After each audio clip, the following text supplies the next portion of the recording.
The year was 1875, and the night air hung thick with the scent of damp earth and burning cedar. A half-moon cast its pale glow over the rolling Texas plains, but Tiana had no time to admire the sky. Her breath came in ragged bursts, her bare feet stinging from the thorn-strewn ground as she ran. Behind her, the cries of warriors split the silence. They were coming. Tiana had known they would never let her go. She had fled under the cover of darkness, slipping away from the Comanche village where she had been raised, where she had once been loved, until the whispers began. The curse. They called her marked by bad medicine, a shadow on their people. Black Wolf, the warrior she had been promised to, had vowed to take her as his wife regardless, but it had never been about love. He wanted to control her, to silence her, to ensure that if she truly was cursed, her ruin would belong to him alone. The ground sloped downward into a dry riverbed, its banks jagged with boulders. Tiana hesitated for only a moment before sliding down, her fingers scraping against the stone as she landed hard at the bottom. The chill of night wrapped around her damp skin. She crouched low, listening, a rustle of movement. Hoofbeats. They were closer than she had thought. She forced herself forward, ignoring the ache in her muscles, the fire burning in her lungs. If they caught her, she would never see another dawn. A gunshot shattered the night. She froze, heart hammering. That had not come from her pursuers. Another shot rang out, a sharp cry, then silence. Tiana turned toward the source, up the ridge. A lone figure sat atop a dark horse, a rifle braced against his shoulder, the muzzle still smoking. He was a white man, the kind her people had traded with, fought against, feared and hated in equal measure. Another Comanche warrior charged toward her, blade gleaming in the moonlight. She barely had time to react before the stranger fired again. The warrior crumpled, dust rising around his still form. The rider spurred his horse down the slope, stopping just feet from her. In the dim light, she saw the sharp angles of his face, the rough stubble along his jaw, the glint of blue eyes that had seen too much. His voice was low and steady. "Get on." Tiana hesitated. She had spent her whole life being warned of white men, of their greed, their betrayals. She had fought. So hard to escape one kind of cage. Was she about to step into another? More hoofbeats, more warriors coming. The man didn't wait for her decision. He reached down, grabbed her wrist, and hauled her onto the saddle behind him. Before she could protest, they were moving, galloping away from the blood-stained riverbed, dust kicking up in their wake. The wind howled past her ears as she clung to him out of necessity. His coat smelled of leather and gunpowder, the scent foreign yet oddly grounding. "They'll keep coming," she said, raising her voice above the rush of air. "I figured," he replied. They rode hard until the land dipped into a thick grove of mesquite trees. He slowed the horse, guiding it deeper into the shadows before finally stopping. Tiana slid off, her legs trembling. She turned on him, fists clenched. "Who are you?" The man dismounted with practiced ease. "Name's Billy Callahan." He pulled the rifle strap over his shoulder, watching her with unreadable eyes. "And you're welcome," she bristled. "I didn't ask for your help." "No, but you needed it." He crouched, inspecting the tracks they had left behind. "They'll find us soon enough. You got somewhere to go?" Silence. She rapped, her arms around herself, suddenly aware of the night's chill. She had nowhere, no home, no tribe. Billy sighed as if he had expected that answer. He reached into his saddlebag, pulling out a canteen. He tossed it to her, and she caught it instinctively. "Drink," he said. "You look like you're about to fall over." She hesitated, then took a slow sip. The water was lukewarm but welcome. Billy leaned against a tree, arms crossed. "So, what did you do to make your own people come after you like that?" Her fingers tightened around the canteen. "They think I am cursed." His brow lifted slightly, but he said nothing. She had expected him to scoff, to mock her as others had, but he simply waited. It unnerved her more than outright disbelief. She looked away. "I was born under a bad sign. A storm came the night of my birth, and lightning struck the chief's lodge. A shaman said I carried bad medicine, that I would bring ruin. My mother did not believe it, but she died when I was young. My father was killed in a raid. People began to think the stories were true. Her voice hardened. Black Wolf saw an opportunity. He said he would take me as his wife, that it would either break the curse or make me his weapon. Billy exhaled sharply. And you weren't interested in that? She shot him a sharp look. Would you be? His lips quirked slightly, the closest thing to amusement she had seen from him. Fair enough. The distant call of an owl filled the silence between them. Then, closer, the faint snap of a branch. Billy was already moving. He pushed Tiana down behind a fallen log and dropped to one knee, rifle raised. The firelight of approaching torches flickered through the trees. They're fast, he murmured. Tiana's pulse pounded. She had no weapon, nothing to defend herself. She cursed herself for not taking one of the fallen warrior's knives. Billy remained still, his breathing even. Stay low. The first figure emerged. A scout. Before he could raise an alarm, Billy fired. The man crumpled. Another warrior charged forward. Billy shot again, but his bullet only grazed him. Tiana grabbed a rock and hurled it at the attacker's head. He staggered just long enough for Billy to finish him. More were coming. Too many. Move! Billy grabbed her hand, pulling her toward the horse. They ran. Arrows whistled past them, thunking into trees. Tiana scrambled into the saddle and Billy swung up behind her. With a sharp kick, the horse bolted. The chase was relentless. The Comanche riders pursued them through the dark, their war cries rising in the night air. Billy fired behind them, each shot measured, precise. Tiana ducked low, the wind whipping. Her hair. They burst from the trees onto open plains. The moon illuminated their path, but it also made them easy targets. An arrow shot past Billy's arm, barely missing him. He turned the horse sharply toward a ridge, its steep incline a risky gamble. The stallion climbed, hooves scrambling against loose stone. Tiana clutched the saddle horn as Billy urged the horse higher. The warriors hesitated at the base, knowing a misstep could send them plummeting. At the top, Billy pulled the reins, stopping just long enough to turn and fire one last shot. A warrior fell. The others, seeing the difficulty of the climb, pulled back. Breathing hard, Tiana looked behind them. The figures below were retreating, their silhouettes shrinking into the dark. Billy exhaled. That was close. Tiana looked at him, chest rising and falling with exertion. He had saved her life. Again. He met her gaze. Still think you didn't need my help? She didn't answer. She wasn't sure anymore. The first light of dawn painted the sky in pale gold and lavender as they rode through the hills, putting as much distance as they could between themselves and the warriors who hunted them. Tiana ached from the night's escape, but she refused to let it show. She had learned long ago that weakness was an invitation for others to take control. Billy rode in silence, his focus sharp, his movements efficient. He had saved her life twice now, but she did not fool herself into thinking it was out of kindness. A man like him, a gunslinger with eyes like a winter sky, had his own reasons for doing things. Whatever debt he believed he owed her, she had. No intention of staying long enough for him to collect. By midday the heat pressed down on them, and Billy finally pulled his horse to a stop near a shallow creek. He swung down first, then held out a hand to her. She ignored it, slipping off the saddle on her own. If this irritated him, he gave no sign. He led the horse to water, letting the stallion drink as he knelt to refill his canteen. Tiana crouched, a short distance away, cupping her hands to take her own drink. The water was cool, soothing the rawness in her throat. She felt his eyes on her before he spoke. "You planning to tell me where you're going?" She straightened, brushing damp, strands of hair from her face. "I will decide when I am far enough." He sighed as if dealing with her was a chore. "Look, I don't make it a habit of rescuing people just to watch them get themselves killed. This land isn't forgiving, and it sure as hell won't. Be kind to a woman traveling alone," she bristled. "I have survived worse." "Yeah?" He stood, dusting his hands against his coat. "Prove it." Before she could ask what he meant, he pulled his rifle from the saddle and tossed it to her. She caught it instinctively, the weight familiar yet unexpected. "Rabbit's been watching us from that brush since we stopped," he said, nodding toward a thick patch of dry grass several yards away. "Go on then.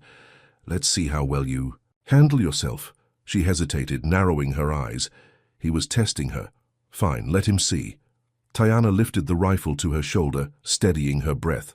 Her people did not favor guns. They were loud and crude compared to a well-thrown spear or an arrow loosed in silence. But she had learned, watching the white men who traded with her father. Her finger brushed the trigger, her aim fixed. The shot cracked through the quiet, and the rabbit barely had time to twitch before it slumped into the dirt. Billy whistled low. "Well, I'll be damned." She handed the rifle back to him without a word, walking toward her kill. By the time she returned with the rabbit, he had already started gathering wood. The fire was small but steady, and the scent of roasting meat filled the air as they sat in uneasy companionship. She watched him from the corner of her eye as he cleaned his revolver, his hands moving with the ease of long practice. "You know," he said, without looking up, "most people would be grateful after being saved twice in one night." She set down her food, wiping her fingers on her leggings. "And you expect gratitude?" He shrugged. "I expect something, a name at the very least." She hesitated. He could have learned it from the warriors who chased her, but he hadn't asked. "Them. That meant something." "Tiana," he nodded once. "Billy Callahan." "I know." A smirk tugged at the corner of his mouth. You listen when a man introduces himself, but you don't say thank you." "I did not ask for your help." His amusement faded. "No, but you needed it." Silence stretched between them. The fire crackled, the scent of smoke mixing with the dry air. She stared into the flames, her mind drifting back to the village she had fled. To Black Wolf's voice, thick with certainty when he told the others that she would bring ruin if she was not controlled. He had spoken as if she were not there, as if she had no say in her own fate. Billy shifted beside her, stretching his legs out. "That story you told me last night, about the curse," she tensed. He continued, voice thoughtful. "Do you believe it?" Her hands clenched in her lap. She wanted to say no. She wanted to tell him it was nothing but the superstitions of frightened men. But she thought of her mother, gone too soon, her father cut down in battle. The looks of fear and resentment that followed her wherever she went. "I don't know," she admitted. Billy studied her for a long moment, then shook his head. "Curses ain't real, Tiana. People believe what they want to believe. Makes it easier to blame something else when life turns to hell." She looked at him then, really looked at him. The lines around his eyes, the exhaustion settled deep in his bones. This was a man who had seen his share of loss, who had carried his own burdens. "Do you blame something else?" she asked softly. His expression darkened, and for the first time since meeting him, he looked away first. The night stretched on, the fire burning low. When it was nothing but embers, Tiana lay down, exhaustion pulling at her limbs. Billy remained awake, his rifle across his lap, his gaze scanning the trees. She closed her eyes. For the first time in weeks, she did not dream of Black Wolf's shadow looming over her. By morning the air was thick with the promise of a coming storm. They rode in silence, following the curve of the land toward higher ground. The river was near, its presence marked by a break in the dry landscape. They reached it by midday. The current was strong, swollen from distant rains. Tiana eyed the water warily. She could swim, but crossing something this wide, this unpredictable, would be dangerous. Billy was already dismounting. "We'll have to lead the horse through. If he panics, we'll lose him." She slid off the saddle, her pulse quickening. She had faced warriors with knives, had outrun men who would see her dead, but something about the pull of the water unsettled her. Billy studied her, then offered his hand. Not demanding, not forcing, just there if she wanted it. She hesitated only a moment before taking it. The water was icy, pulling at her legs as they waded in. The horse struggled, snorting in protest, but Billy murmured low reassurances, guiding him with steady hands. Tiana focused on breathing, on putting one foot in front of the other. Then the riverbed dropped beneath her. She gasped as the current dragged her under, water rushing into her ears, her throat. She kicked, fought, but the force was too strong. Then hands, strong, unyielding, gripped her arm, yanking her back toward the surface. "Billy." He pulled her close, his arm braced around her, his voice sharp in her ear. "Hold on." Together, They struggled through the last stretch of the current, breaking onto the far shore in a tangle of limbs and heavy breathing. Tiana coughed, her fingers digging into the earth as if to remind herself it was solid beneath her. Billy sat back, shaking water from his hair. "You all right?" She nodded, unable to speak. He exhaled, running a hand over his face. "You should have told me you were afraid of the river." She swallowed hard, meeting his gaze. "I wasn't afraid." His lips curved into something like a smile. "Sure you weren't." She didn't argue. She just sat there, watching him, the weight of his arm still lingering on her skin. For the first time since running, she realized she was no longer running alone. The sun hung low in the sky, casting blood-red streaks across the horizon as they crested the final ridge. Below them, the land stretched wide and open, but Tiana knew the illusion of freedom was a lie. Black Wolf and his men would not stop. Not until she was either returned or dead. Billy reined in his horse, his expression unreadable. He had been silent since they crossed the river, his usual sharp remarks absent. But she could feel the weight of his gaze, the unspoken questions he would not ask. She did not have answers, not for why her people had feared her, nor for why the spirits seemed to whisper in her dreams, warning her of things before they happened. She had been born under an ill-fated moon, or so the elders claimed. She had seen it in their eyes, in the way they had looked at her when sickness claimed her mother and war claimed her father. The curse, a name she had not chosen, but one that had bound her all the same. And now it had bound Billy too. He nudged his horse closer. "They'll be coming soon." She nodded. There was no use pretending otherwise. They had found tracks that morning, signs of men moving fast, closing in. He sighed, rubbing a hand over his jaw. "You could keep riding," she frowned. "And?" How? Billy shrugged, but there was something hard in his eyes. "I stay." Tiana swallowed. She knew what that meant. He was willing to fight, willing to kill if it came to that for her. The thought sent something sharp through her ribs, something she could not name. She dismounted, her feet sinking into the earth. Billy followed, watching as she crouched, pressing, her palm to the dirt. The wind whispered, carrying the scent of smoke of distant horses. "They are close," she murmured. Billy shifted, adjusting the gun belt at his hip. "Then we make a stand." She looked up at him, searching his face.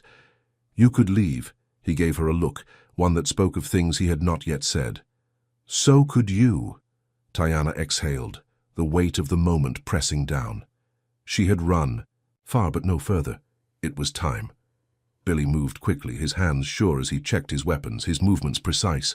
He had done this before, too many times. She found her own knife, the bone handle worn smooth from years of use. It had been her father's once. She wondered if he would have stood with her now. The first shadow broke the ridge, then another.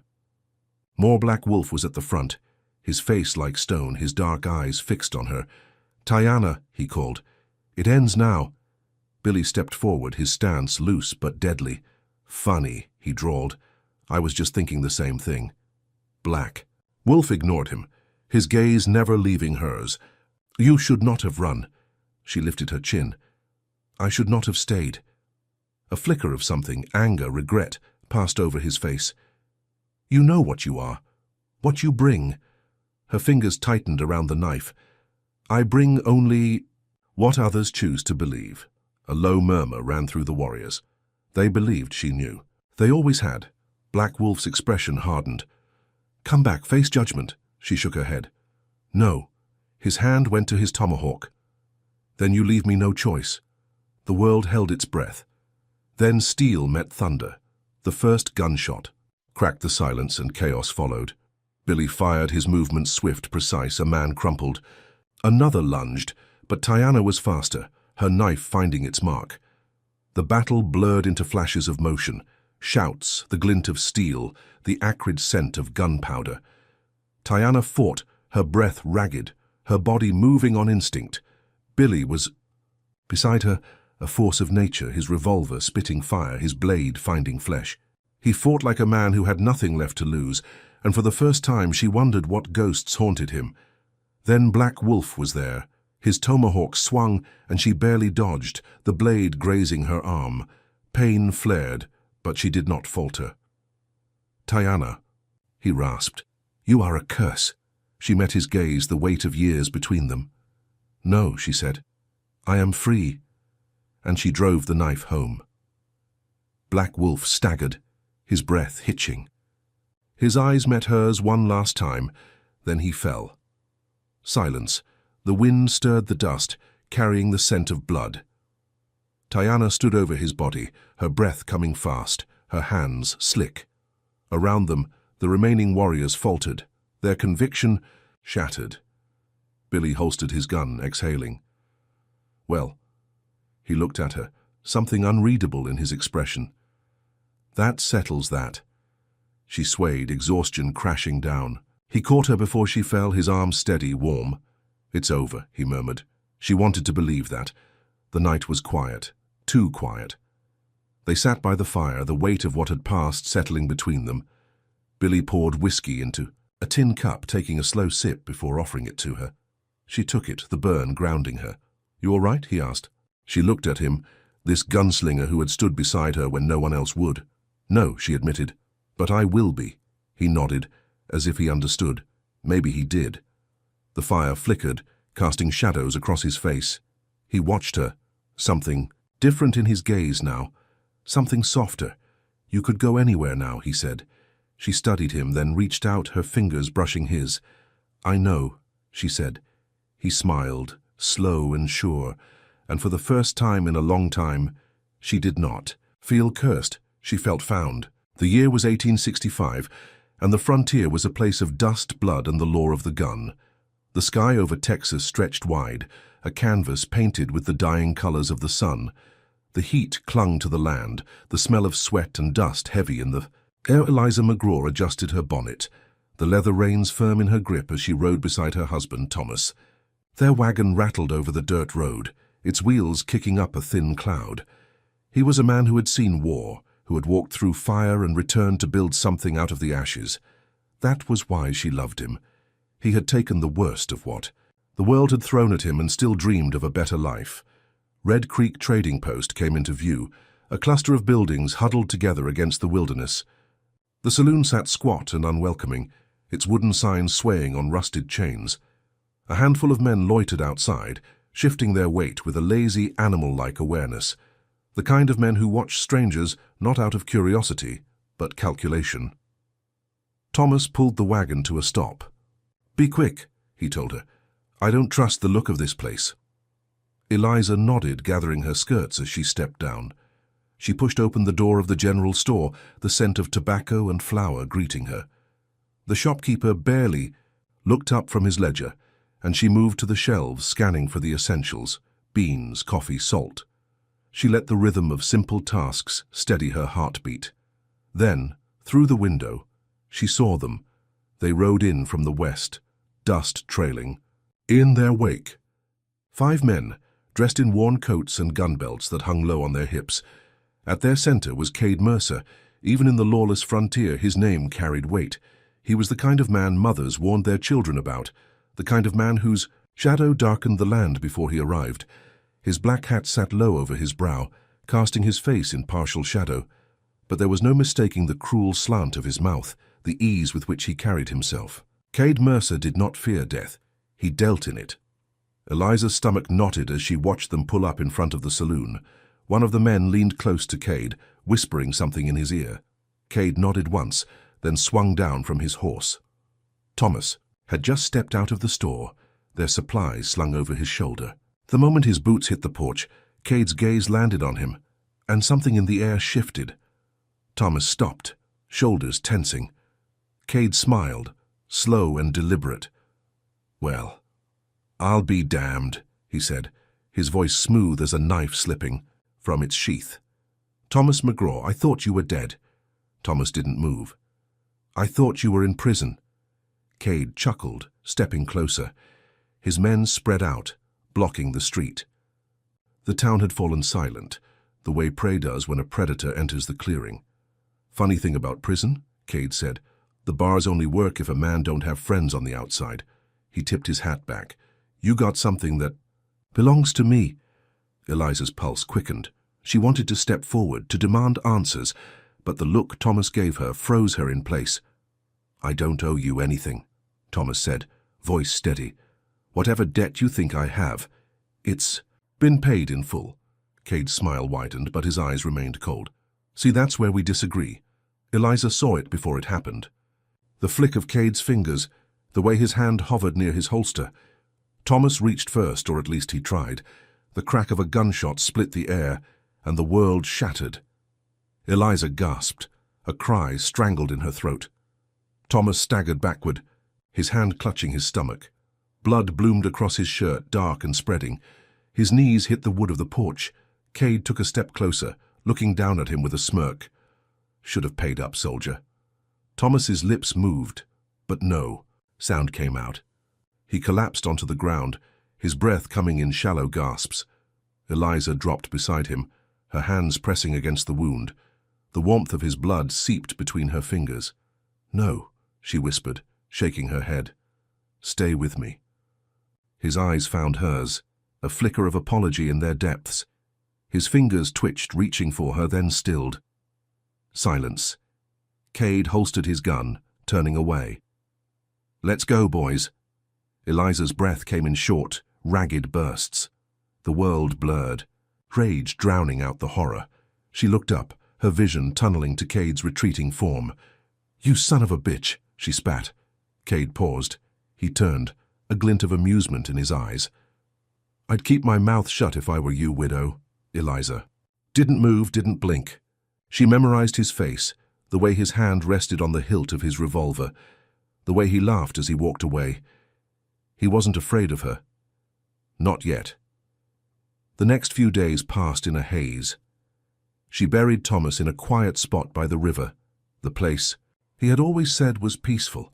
No one in town helped. They spoke their useless condolences, their words brittle and meaningless. The sheriff, if he could even be called that, shuffled his feet when she demanded justice. Cade Mercer runs this territory, Miss McGraw. Best you forget about it. Forget? She couldn't forget the way Thomas's blood had pooled beneath him, the way Cade had smiled as if it were nothing more than an inconvenience.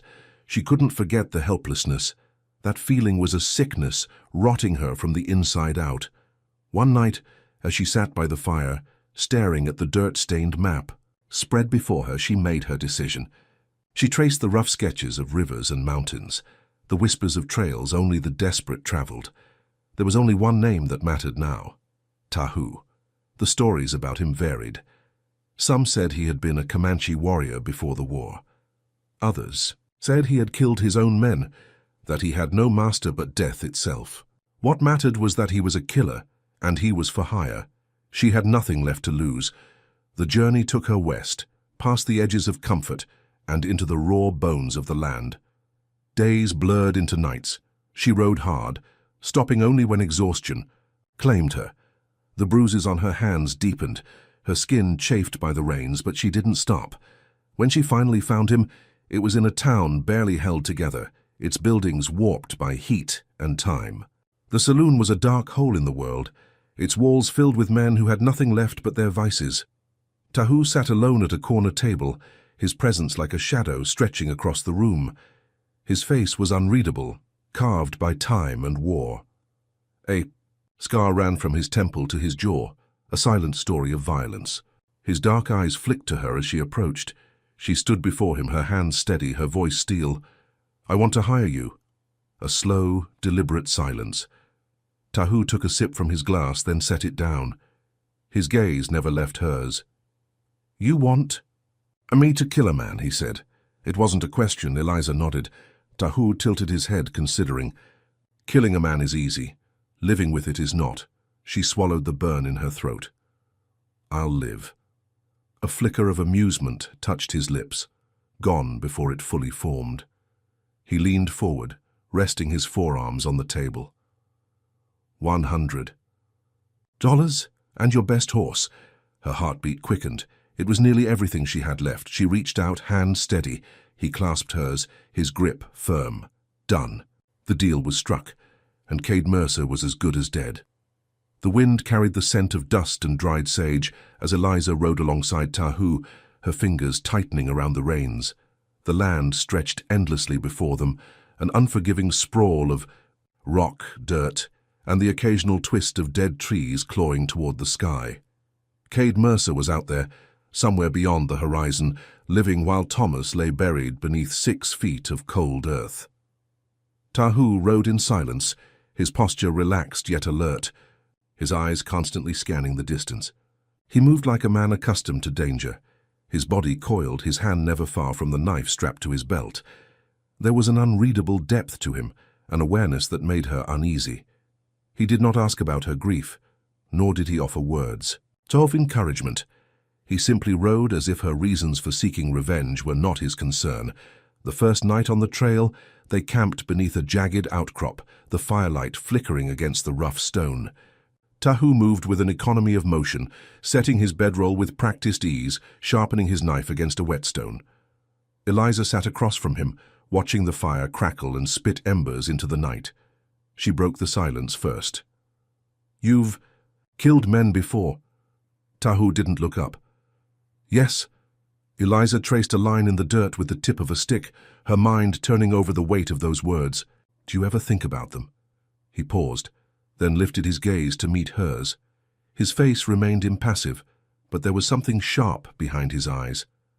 "Thinking about them doesn't bring them back." She nodded, staring at the flames. The smell of burning wood mixed with the distant cry of coyotes. "I don't know if I can do it," she admitted, the words barely above a whisper. Tahu leaned forward, elbows resting on his knees. "Then you'll die before you get close enough to try." She swallowed. There was no kindness in his voice, no attempt to soften the truth. He was telling her what she needed to hear, not what she wanted. The next day, the hunt truly began. They followed the tracks left by Cade's men, moving west through rocky passes and dry riverbeds. Tahu was methodical, reading the land as if it spoke to him. He showed her how to look for signs, a crushed leaf, a broken branch, the subtle shifts in dust where hooves had pressed into the ground. By midday, they found their first target. 2 of Cade's men had set up camp along a shallow creek, their horses tied loosely to a gnarled tree. They sat with their backs to the water, drinking from tin cups, their laughter rolling across the quiet landscape. Tahu motioned for Eliza to stay low, his hand resting on his rifle. "We take them quick. 1 shot, 1 kill, no noise." Eliza gripped her revolver, her palms damp, her heartbeat pounded in her ears. She had never taken a life before, not with her own hands. Tahu moved first, his rifle rising in one smooth motion. The crack of gunfire split the air, and the first man dropped without a sound, his cup clattering against the rocks. The second man bolted to his feet, hands scrambling for his gun. Eliza raised her revolver, her breath hitching. Her finger hesitated. On the trigger. The outlaw turned, eyes locking onto hers. Tahu cursed. He lunged forward, his knife flashing in the sunlight. The blade found the man's throat before he could fire, his body crumpling to the ground. Eliza stood frozen, her revolver still aimed, her pulse a wild drumbeat beneath her skin. Tahu cleaned, his blade with a casual flick of his wrist. "Next time, don't hesitate." Eliza lowered the gun slowly, her fingers stiff, unwilling to let go. The smell of blood mixed with the crisp scent of the creek, and she fought the nausea rising in her throat. The second man had gotten away. His horse thundered into the distance, carrying him straight back to Cade. Tahu turned toward her, his face unreadable. "Now he knows we're coming." They rode hard, their horses kicking up dust as they pushed deeper into the wild. Cade would not wait for them to strike again. He would be ready. As night fell, they reached a narrow canyon where the land folded into itself, creating jagged walls of stone. It was the kind of place that swallowed men whole, the kind of place that promised an ambush. Tahu pulled his horse to a stop. "We camp here." Eliza frowned. "We're out in the open." He slid from his saddle, tying his horse's reins to a low branch. "Better to see them coming." She followed his lead, her body aching from the day's ride. As she unrolled her blanket, she glanced at him. "Why are you helping me?" Tahu sat cross-legged, his knife turning in his hands. "I was paid." "That's not an answer." His lips quirked slightly, the closest thing to amusement she had seen from him. "No, it's not." She stared at him, waiting for more, but he said nothing else. Sleep did not come easily. The sounds of the night pressed in, the distant rustle of wind through dry grass, the occasional hoot of an owl. She lay awake, staring at the stars, the weight of what she had done or failed to do settling over her. Before dawn, they moved again. They reached the abandoned town of Black Hollow by midday.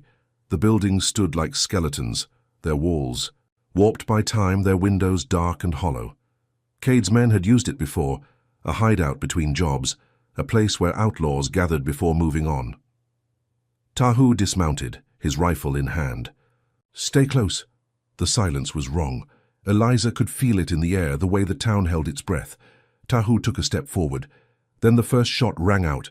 Eliza dropped low, pressing herself against the nearest building. A second shot sent wood, splintering beside her, the sharp crack of gunfire echoing off the buildings. Tahu rolled into cover, his rifle snapping up. He fired once, and a scream cut through the chaos.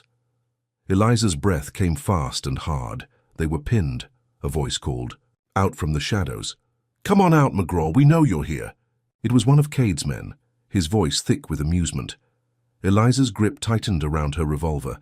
She forced herself to move, to shift into position.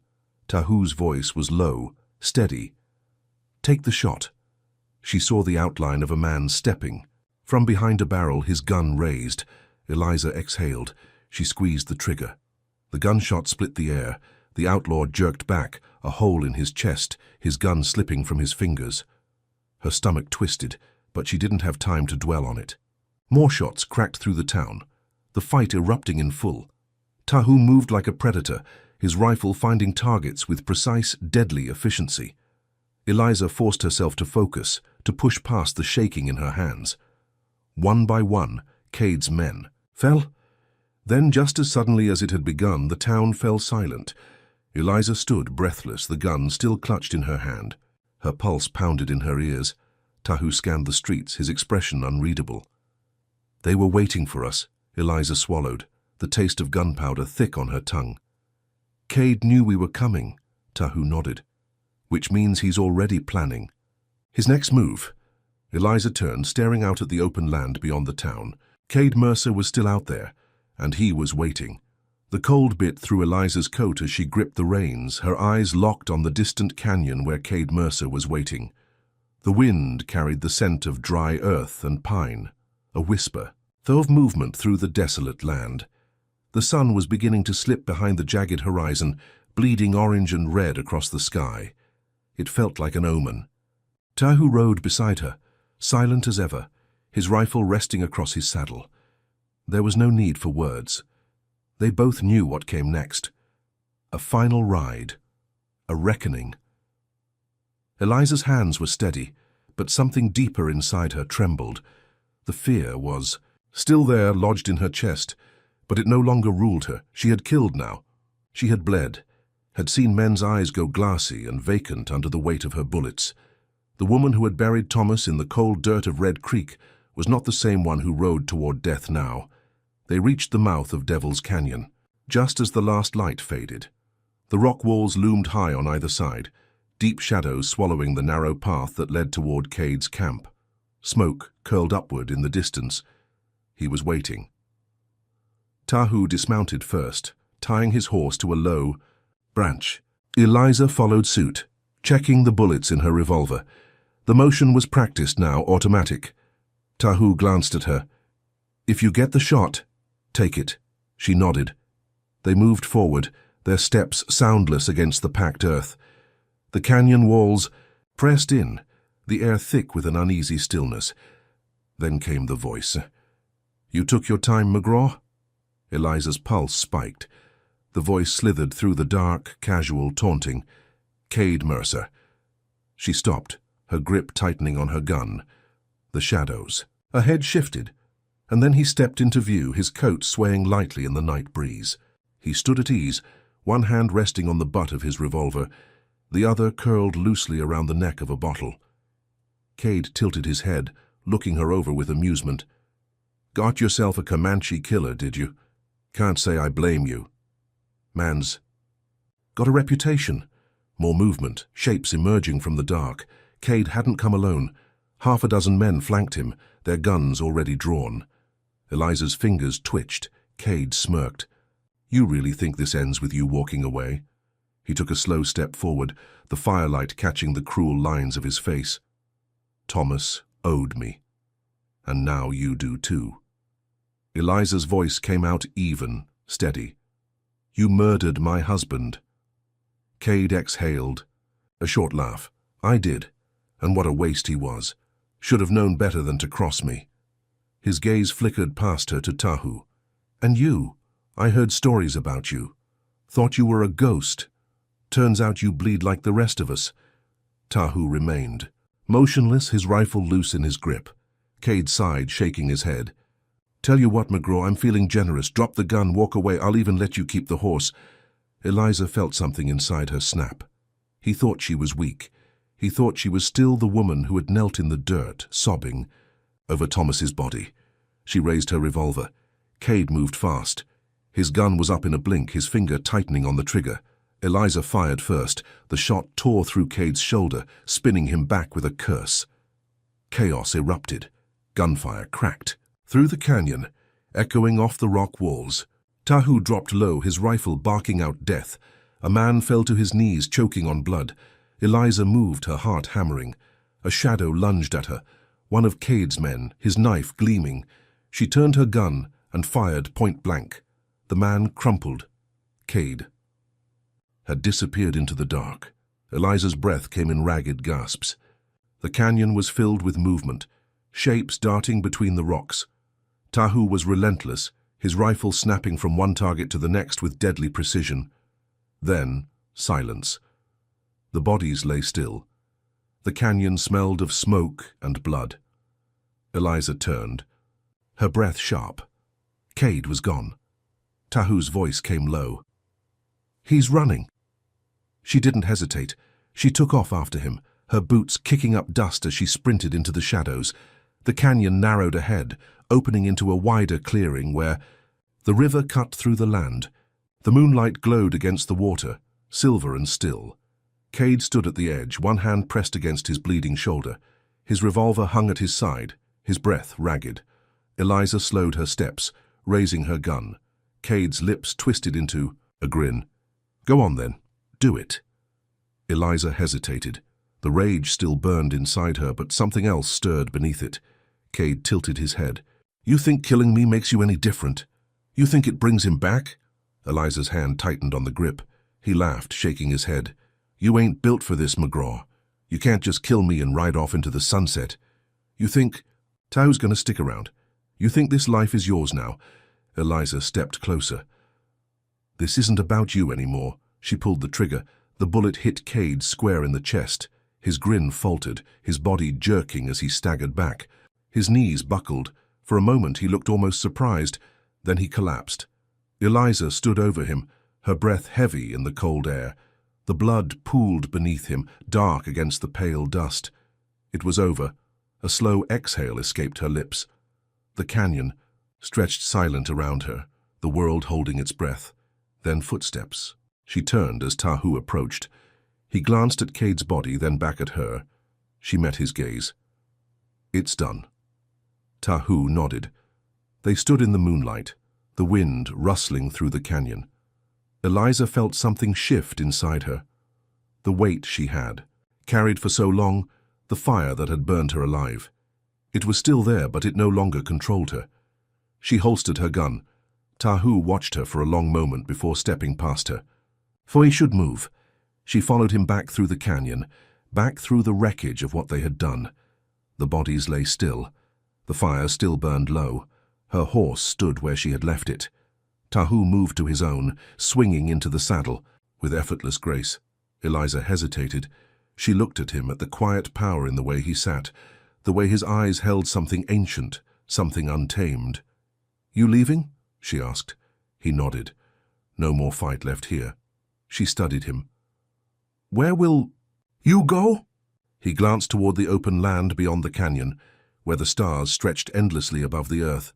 Wherever the wind takes me. A part of her wanted to ask him to stay, but she knew better. Men like Tahu didn't belong to anything, to anyone. He looked at her then, really looked at her. You don't need me anymore. Eliza felt the truth of that settle deep. She reached for the reins, pulling herself into the saddle. The night stretched before her, endless and full of possibility. Tahu gave her a final nod, then turned his horse and rode off into the dark. Eliza watched him disappear, then turned her own horse toward the horizon. The frontier was still wild, the world still dangerous, but she was not the same woman who had begun this journey, and for the first time in a long time, she was free. She pressed her heels into the horse's sides and rode toward whatever came next. The year was 1867, and wind howled through the barren trees, carrying the scent of snow and desperation. Mary Whitmore's breath came in ragged gasps, each exhale a ghostly cloud against the icy night. Her mare, lathered with sweat despite the cold, stumbled beneath her, hooves crunching against frozen earth. She tightened her grip on the reins, urging the exhausted animal forward. Behind her, the distant flicker of torchlight wove through the trees, relentless. She had been running for hours, but Harlan Graves' men were tireless, driven by the bounty placed on her head. The frozen frontier stretched endlessly before her, silent, indifferent. She had no destination, only the primal instinct to flee. Her fingers, numbed by cold, trembled around the reins. Her fine riding cloak, once lined with fur, was torn and, soaked from the snowstorm she had ridden through, the horse faltered again. Mary bit her lip, tasting blood. "Come on," she whispered, but the beast gave a shuddering breath and collapsed, its legs crumpling beneath it. Mary was flung forward, her body hitting the hard-packed snow. Pain lanced through her shoulder. As she rolled, gasping for air, she scrambled onto her hands and knees, forcing herself upright, her pulse thundering in her ears. No time. She tore the saddlebags free from the fallen animal and staggered forward, ignoring the searing pain in her limbs. The torches behind her grew closer, bobbing in the dark like hungry fireflies. A voice rang through the trees, sharp as a whip crack. "Find her! Graves wants her alive." Mary's chest tightened. Alive, yes, but in what condition? Snow clung to her lashes as she stumbled through the undergrowth. Branches snagged at her dress, ripping fabric, biting into her skin. The world was shrinking, pressing in on all sides. Then, a rifle's metallic click. She turned sharply, breath frozen in her throat. Her bounty hunter stepped forward, his grizzled face twisted in a sneer. Snowflakes clung to his thick coat, melting against the heat of his breath. "End of the road, Miss Whitmore." Her fingers curled into fists. Her body screamed for escape, but her legs refused to obey. She was trapped. Before she could move, another figure emerged from the shadows, tall, cloaked in a heavy, fur-lined mantle, his dark hair streaked with snow. The man's presence was almost spectral, as if conjured from the night itself. His Comanche beads glinted faintly in the dim torchlight. The bounty hunter's smirk faded. "Ain't your business, savage." The warrior said nothing. He moved, fast, too fast. Before the bounty hunter could raise his rifle, the warrior's blade sliced through the cold air. A wet choke sound followed, and the man crumpled, his rifle slipping from lifeless fingers. Mary gasped, backing up, her mind reeling. Another bounty hunter surged forward, pulling a pistol, but the warrior was faster. He dodged left, delivered. A sharp strike with the hilt of his knife, and sent the man sprawling onto his back. The bounty hunter scrambled to aim, but the warrior stomped his boot onto the man's wrist, snapping bone. A strangled scream tore through the air before another. Swift movement, then silence. The third man, the last, hesitated. His breath came fast, misting in the freezing air. He took one look at the fallen bodies, at the warrior standing untouched, and bolted into the trees. The quiet that followed was deafening. Mary's breaths came too fast, her body torn between fear and relief. The warrior turned to her, his dark eyes unreadable beneath the shifting torchlight. Snow clung to his broad shoulders, his heavy fur cloak dusted in frost. "You are foolish," he said at last, his voice low and measured. Mary flinched. The words stung, though they carried no malice, only an observation delivered with the weight of truth. She swallowed hard. "Who are you?" He regarded her for a moment before speaking. "Tahanka." The name was unfamiliar. But something about the way he stood, the way he had dispatched her pursuers with absolute precision, told her all she needed to know. This was a man accustomed to war, survival, and death. Tahonka's gaze flicked too, her trembling hands, the torn fabric of her dress, the exhaustion that clung to her like frost. He spoke again, quieter now. "If you stay here, more will come." She knew that. The thought terrified her. Mary's legs gave out beneath her, the cold pressed against her skin, stealing warmth, stealing thought. She shivered violently, her body shutting down. Tahonka sighed, stepping forward. He crouched beside her, studying her face. "You are dying." I can't." Before she could form another word, darkness took her. Warmth. It was the first thing she registered. Not the cold bite of the frontier, but heat, dry, comforting. Mary's eyes fluttered open to the soft glow of firelight. She was lying on thick furs, the scent of cedar and earth filling her senses. A shelter, not her home, not a cabin, but something different. A shadow moved in the flickering firelight. Tahonka sat across the room, sharpening a blade with slow, deliberate movements. The fire cast deep angles on his face, illuminating his strong features, the scars that hinted at a past carved by battle. Mary tried to sit up. Pain lanced through her shoulder, and a soft-spoken woman appeared beside her, pressing a gentle hand to her chest. "Rest," the woman murmured. Mary blinked. She was not alone. Other figures moved in the dim space. Comanche, warriors and families. A village. She turned toward Tahonka, her voice hoarse. "Where am I?" Tahonka didn't look up. "Among people who do not kill without reason." Her heart pounded. The implications were clear. She had been taken in, given shelter. But for how long? And why? Mary licked her lips, tasting the remnants of fear and uncertainty. "I have to go." Tahonka's hand stilled over the blade. He met her gaze, and something in his expression tightened. "If you leave now," he said evenly, "you will not survive." A chill crept down her spine. The truth of it settled deep. But staying meant something else entirely, an unknown, a danger of a different kind. Tahonka leaned forward slightly, his voice quiet but firm. "Graves will not stop hunting you, and if they find you, they will burn everything in their path to take you back." The weight of those words crushed the breath from her lungs. She knew the kind of man Harlan Graves was. He would not tolerate disobedience. He would not let her go. Silence stretched between them. The fire crackled softly. "I don't belong here," she whispered, though the words felt unsteady. Tahonka's gaze did not waver. "Then tell me, where do you belong?" She had no answer. Snow fell outside, silent and endless. The world beyond was just as cold as the one she had left behind, and somewhere in the darkness, Graves was waiting. The fire crackled softly, sending shadows dancing along the walls of the lodge. The warmth seeped into Mary's skin, yet a deeper chill refused to leave her bones. She sat upright, furs gathered around her shoulders, watching as Tahonka tended to his weapons. His movements were precise, methodical, sharpening a blade with slow, deliberate strokes. He hadn't spoken to her since their brief exchange the night before, but she could feel his awareness of her, the way his eyes flicked to her whenever she stirred. The Comanche woman who had tended to her wounds entered, setting a wooden bowl beside her. A fragrant steam rose from its surface. Mary hesitated before taking it, the earthy scent of herbs unfamiliar but inviting. She sipped cautiously. Warmth flooded through her, easing the lingering ache in her limbs. For a long moment, silence stretched between them. Then, without looking up, Tahonka spoke. "You must learn to survive." Mary swallowed hard, lowering the bowl. "I know how to survive." His lips twitched, not in amusement but in something closer to disbelief.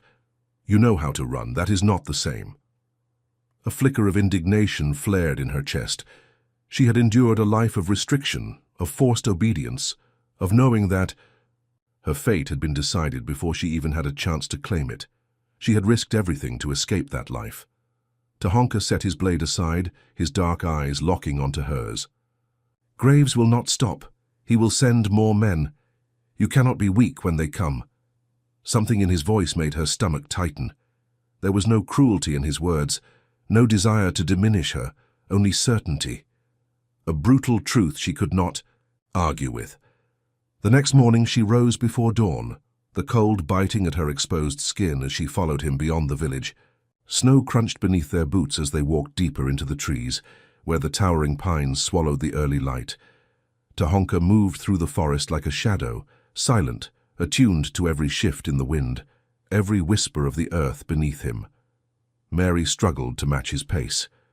Her steps were loud, clumsy, each movement betraying her lack of understanding.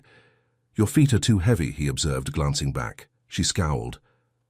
"They're the only feet I have." A ghost of something, perhaps the barest hint of amusement, flickered in his expression before he crouched and gestured for her to watch. He stepped forward, his body relaxed, fluid, as though he was a part of the land itself. "Step with intent. Do not fight the ground beneath you. Listen to it." Mary mimicked his movement, attempting to shift her weight as he had, but her boots sank into the snow and she stumbled. A quiet sigh escaped him. He stepped behind her, placing his hands lightly on her arms. Again, his voice was low, steady. His presence, too close, too warm despite the winter air, sent a strange heat curling through her chest. She tried, again this time adjusting her stance, and for a fleeting moment she felt the shift. Tahonka nodded approvingly.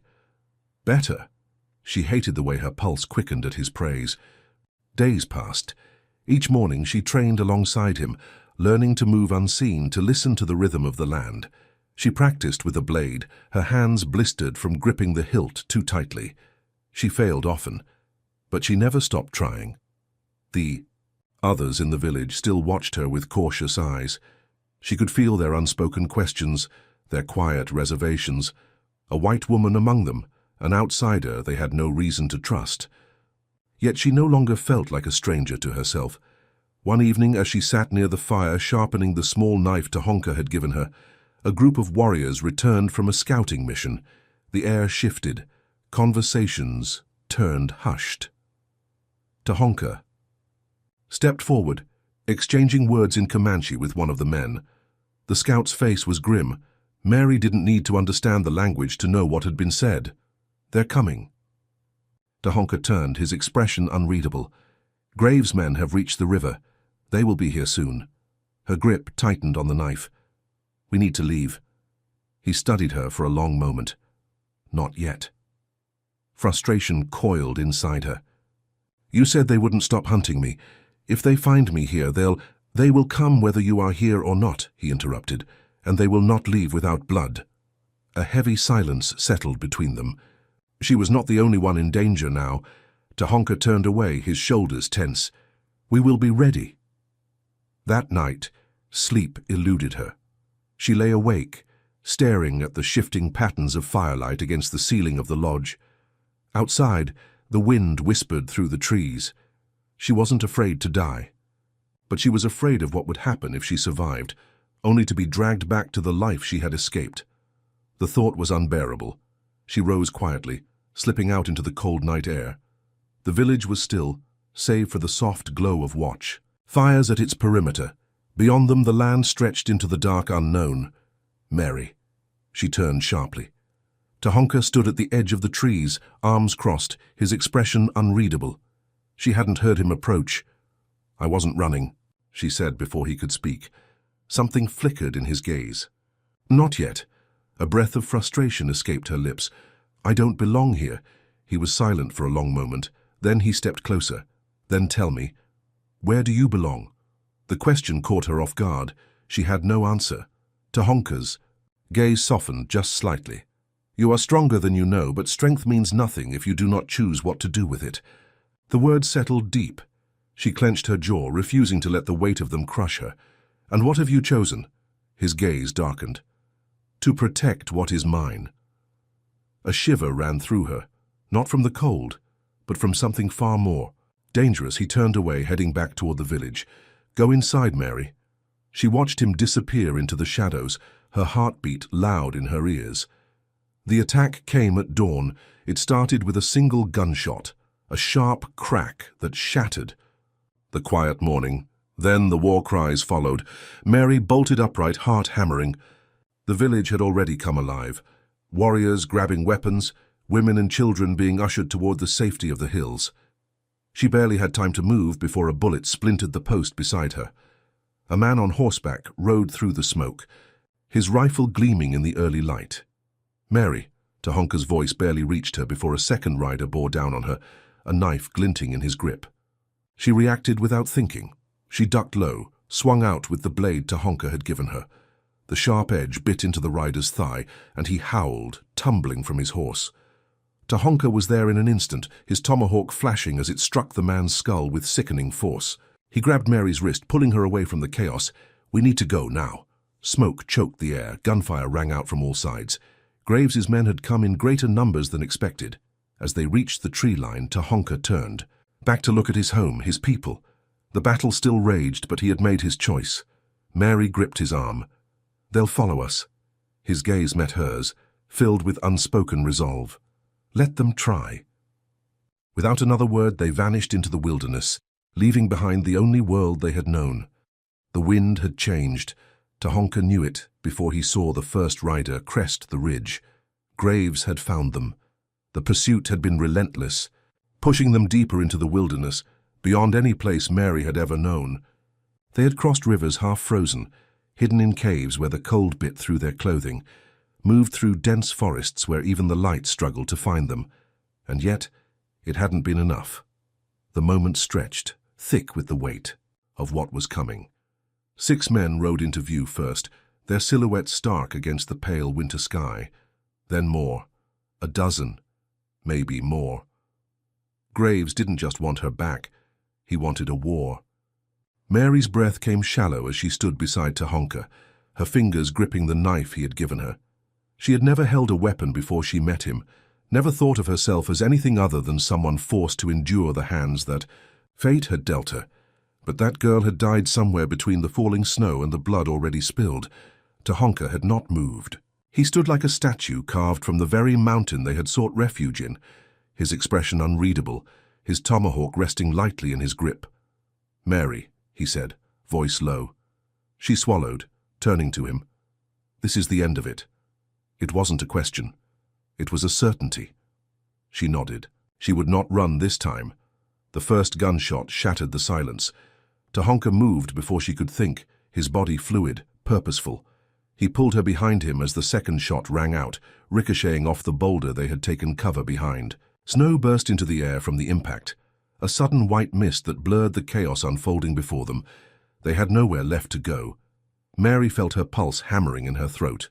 The men were dismounting, moving in with the predatory confidence of those who had never known fear. But they should have, because they had not come for a frightened woman anymore, and Tahonka was not a man easily taken.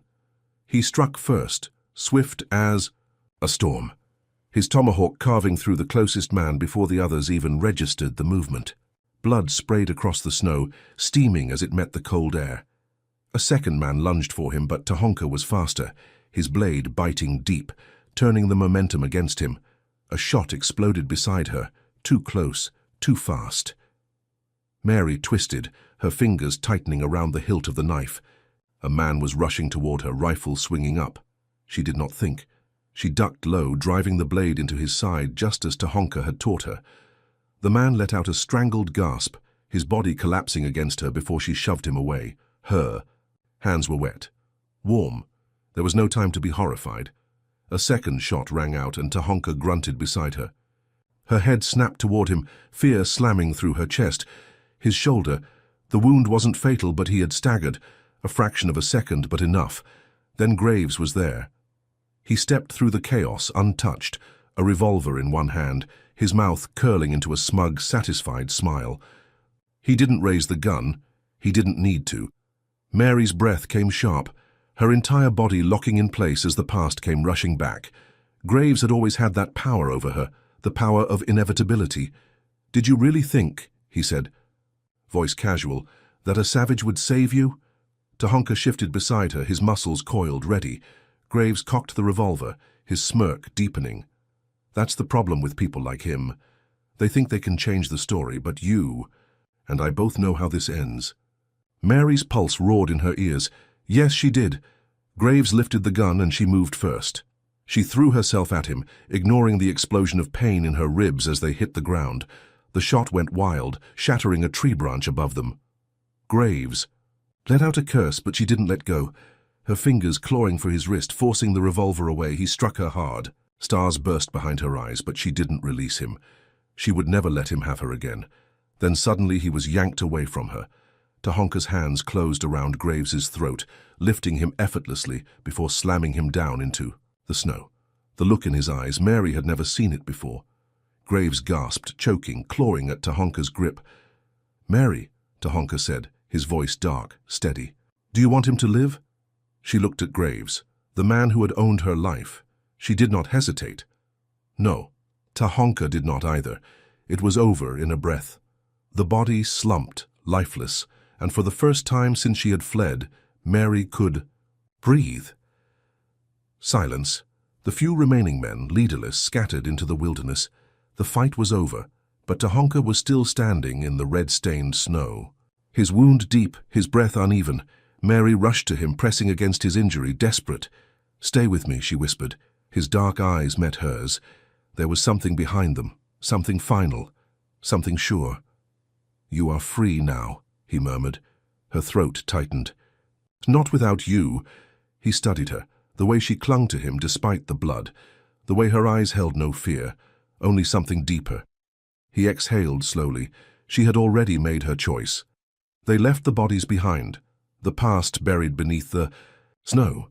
When they reached the valley, the winter had begun to break. The mountains loomed around them, but the world felt different. The storm had passed. Mary turned to Tahonka, her fingers still stained with the battle that had freed her. "This was never about running," she murmured. His gaze softened, just slightly. "No."